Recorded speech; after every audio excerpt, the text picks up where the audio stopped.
The gunshot echoed through the quiet, almost too perfect air of Pine Valley, slicing through the illusion of peace like a hot knife through birthday cake. Game over.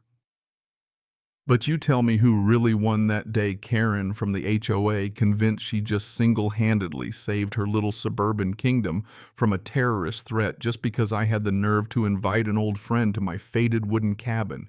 All it took was one panicked 911 call, a couple of wild accusations, and then, well, let's just say the next move changed everything because the man she targeted wasn't just some harmless retiree, and inside that creaky old house was enough firepower, legal and otherwise, to turn her crusade into the headline scandal of the year.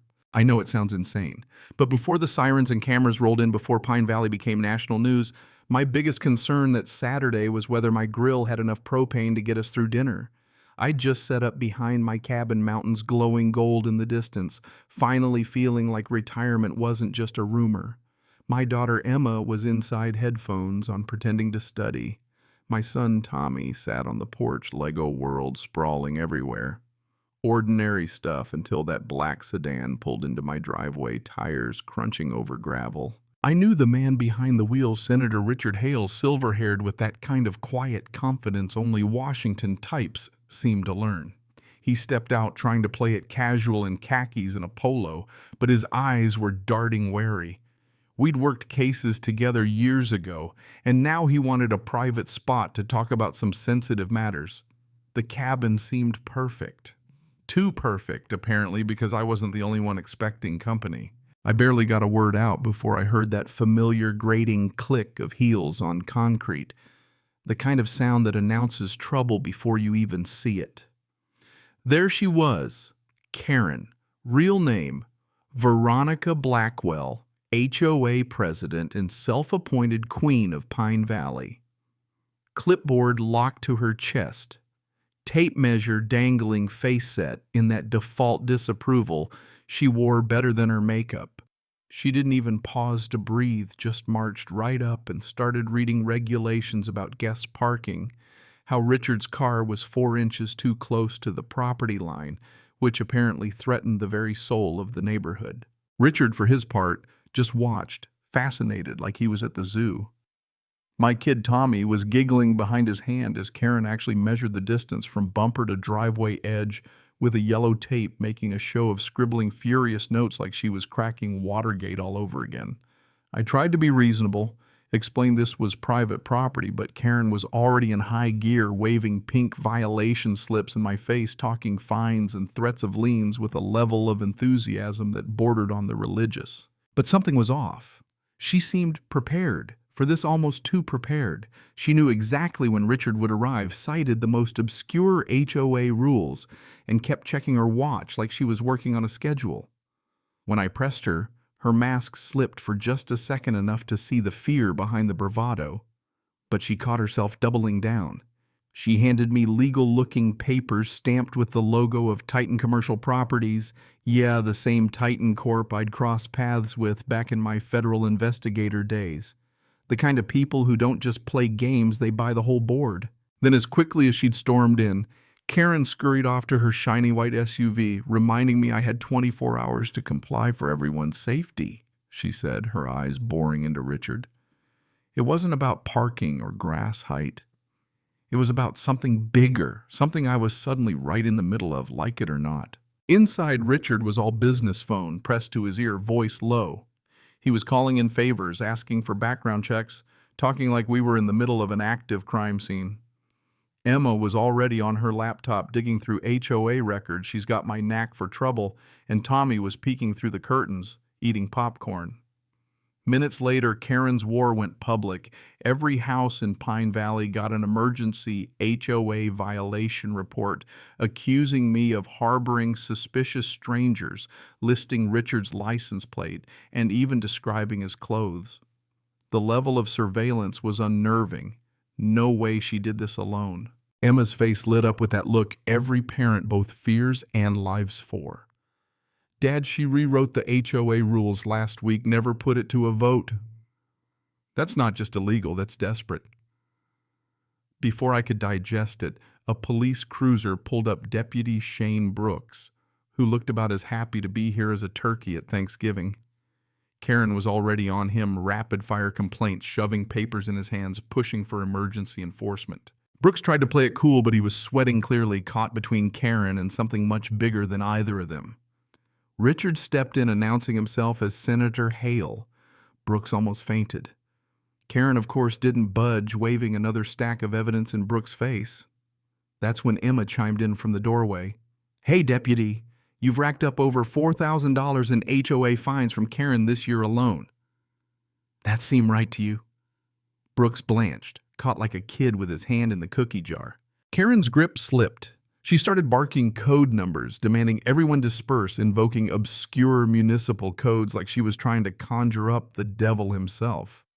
Right on cue, a new character entered, Marcus Steinberg, the kind of lawyer who makes you wish you'd paid for that umbrella policy. Slick suit, practiced smile, expensive hair. He served me a cease and desist order so thick it could have stopped a bullet, accused Richard of trespassing and threatened federal action. But Richard, cool as ice. He pulled out his badge, announced a federal investigation into fraudulent HOA practices and commercial property schemes. That wiped the smug off everyone's face, well, almost everyone. Karen just pulled out her phone and started recording, acting like the real victim. And then came the twist. Emma found a trove of emails between Marcus and Titan Corp discussing accelerated violation enforcement to speed up homeowner departures. She handed the evidence to Deputy Brooks, who looked ready to collapse. Mrs. Chen, my neighbor, joined the fray, retired schoolteacher, lemonade in hand, smile that could cut glass. She held up her own violation notice, $3,000 for the wrong shade of white on her mailbox. "Funny how the biggest fines go to homes with the best views," she said, not even bothering to hide her disgust. Brooks, cornered, finally spilled. He'd been getting cash envelopes, always $500, asking him to support HOA enforcement. The sender, Titan Commercial Properties, of course. His debts, his custody fight. They had him by the throat. Emma connected the last dot, the local casino Brooks owed money to, owned by a Titan Corp subsidiary. Now, the corruption wasn't just a theory. It was spelled out black and white. Marcus tried to recover, shuffling new papers, but Karen suddenly went pale. Her phone rang, news spreading like wildfire. The name David Chen came up, Mrs. Chen's son, a federal prosecutor who'd been working with Richard. Karen and Marcus tried to run, but Emma had already uploaded every email to a secure federal server and started live streaming the whole circus to a group of investigative journalists. Within the hour, Pine Valley turned into a block party, neighbors sharing horror stories, patterns emerging, the most vocal, the most active, the ones with the best views. All targeted, fined, pushed to the brink until they sold. Richard explained the bigger plan. Pine Valley was a test site for Community Reset Titan Corp's scheme to bleed communities dry, buy up properties cheap, and flip them into luxury developments. Emma's data showed 12 families forced out in 18 months, every house scooped up by a shell company. Deputy Brooks confessed everything, the bribe money, the threats, the community safety charade. Karen and Marcus tried one last play, threatening the neighbors. Marcus snapping photos for evidence, but Mrs. Chen wouldn't back down. Emma was already live streaming evidence, flying to the Denver Post, digital breadcrumbs everywhere. And then just when I thought it couldn't get any crazier, Karen's last bombshell dropped. She claimed to be David Chen's biological mother, threw out a stack of details that left everyone stunned. Then, panicked and desperate, she pulled a gun and fired at Richard, missed, thank God, but set off a chain reaction. Agents swarmed, Marcus was cuffed. Torres Titan's thug was tackled, Karen weeping in the driveway, repeating, "I'm sorry," over and over. In the end, justice thundered down like a summer storm. The whole Titan Corp scheme unraveled, raids, arrests, news trucks lined up down the block. Karen, Marcus, Torres, all charged. The HOA dissolved, replaced by a real council. Every penny of fraud refunded, Mrs. Chen at the helm. Brooks resigned but cooperated. Emma got university offers, and David chose the family that raised him, not the woman who nearly tore everything apart. 6 months later, Pine Valley is thriving, gardens blooming where fines once grew, neighbors closer than ever. As for me, I know now retirement's not about sitting still. Sometimes justice means refusing to be quiet, no matter who tries to buy your silence. And if you're still reading, I want to know, what would you do if your own community faced something like this? Double down, run, or fight back? Fight.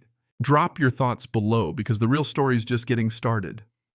And remember, justice isn't just about catching the bad guys. It's about neighbors standing up together and refusing to let anybody, HOA corporation, or crooked cop tell them who really owns their home.